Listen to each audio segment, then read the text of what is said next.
A woman lay awake on the operating table, brain exposed, singing Taylor Swift mid-surgery. Just months before, no one would have guessed how far her story would go. Her name is Selena Campione, a 36-year-old mom of 2 from Stanhope, New Jersey. She was a school teacher juggling lesson plans, bedtime stories, and busy mornings. But behind her normal life, something strange had started. It began with a tingling feeling, small at first, easy to ignore, like maybe she slept wrong. But it didn't stop. It moved from her leg to her foot, then slowly up her side. Some days felt numb. Other days, sharp jolts of pain ran under her skin. Selena brushed it off.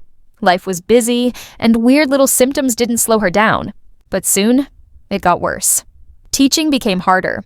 Lifting her daughters felt strange. She knew something was wrong. Her doctor sent her for tests, then more tests. She saw specialists, neurologists, anyone who might know something. But visit after visit, she left with no answers. Over a year, she had 9 MRIs and tried 8 different medications. Each time, she hoped for a diagnosis. Each time, she left with nothing but more questions. Selena lay awake at night, staring at the ceiling, scared no one would ever find out what was wrong.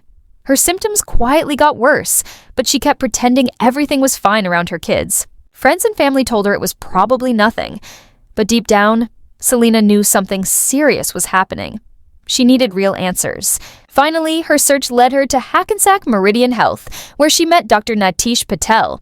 He truly listened and didn't ignore her fears. He ordered another MRI, this time with advanced imaging. When the results came back, everything changed. There it was, clear on the scan. A low-grade glioma, a tumor on the left side of her brain, dangerously close to where speech and movement are controlled. At last, she had a diagnosis, but the news hit hard. It wasn't just a tumor, it was in a high-risk area. Doing nothing wasn't an option, but surgery came with its own fears. Dr. Patel explained the only safe way to remove it was through an awake craniotomy. Selena's eyes widened. "Awake?" she asked, her voice shaking. Dr. Patel gently explained that she'd be sedated at first, but once the skull was opened, she would be woken up. She'd have to speak, move, and respond while they operated. That was how they'd protect her brain, keeping the parts that made her who she was safe. It was the best way to remove the tumor without risking her speech, memory, or movement. Still, the idea was terrifying. Selena left the room clutching a folder of papers, her heart racing with fear and hope. That night, after her daughters were tucked in bed, Selena sat on the couch, overwhelmed by fear. How do you prepare for brain surgery while awake?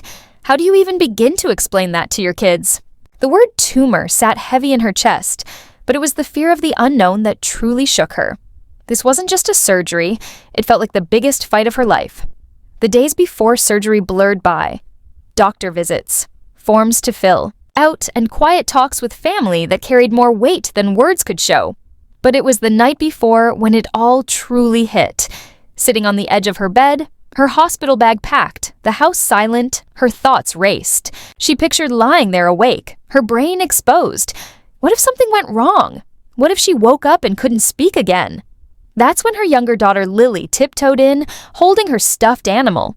She climbed up beside her and whispered, "Mommy, you're going to be okay." Selena smiled, trying to hold back tears. "I hope so, baby." Lily paused and added, "If you get scared, just sing. You always feel better when you sing." And somehow, that small moment made everything click. Taylor Swift. The songs they both loved, the music that filled their home during tough times, songs that made them dance in the kitchen and laugh on car rides. Selena asked her doctors, "If I have to be awake, can I sing?" The team smiled and said, "Yes, actually, that would help us." For the first time in days, Selena exhaled and felt something close to peace. Now, lying still in a bright, cold room, machines humming softly behind her, her skull open, she was awake.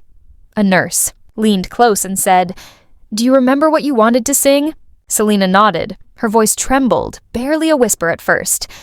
"It feels like a perfect night to dress up like hipsters." The words from Taylor Swift's 22 gently filled the operating room. It wasn't loud or perfect, but it was steady. From 22, she moved to style, then shake it off. The doctors stayed quiet. eyes locked on her face, tracking every lyric, every blink, every pause in her voice. And Selena just kept singing. The music grounded her. In that moment, this wasn't just brain surgery. It was something much deeper. Hours passed. Then it was done. The tumor was gone. Selena woke up fully alert, her thoughts clear, her speech untouched. The first thing she asked, "Did I really sing?" The answer? Yes. And soon, the world would know.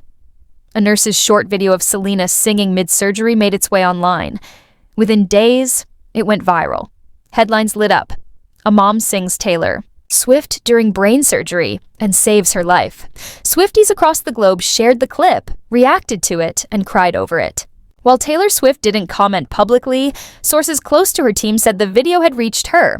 But Selena didn't need a response. Taylor's music had already done what mattered most. It gave her strength in her scariest hour. It didn't just support her body's healing, it lifted her soul. Now, Selena's back home, holding her daughters close, stronger than ever. Because sometimes, music doesn't just tell a story, sometimes it saves one. If Selena's journey touched your heart, make sure to subscribe for more powerful, real-life stories like this.